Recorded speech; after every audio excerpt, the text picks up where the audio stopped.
78,000 թոշակառու է մնացել։ Փոփոխական է այդ թիվը։ Եվ հավաքելով 1 տրիլիոն, ոչ թե տնտեսական զարգացմամբ ավել հավաքելով, ոչ,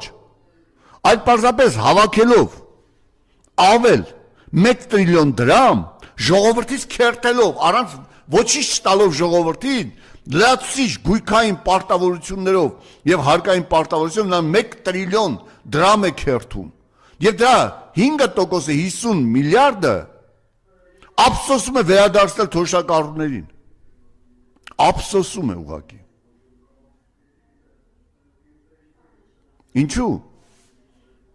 Որպեսզի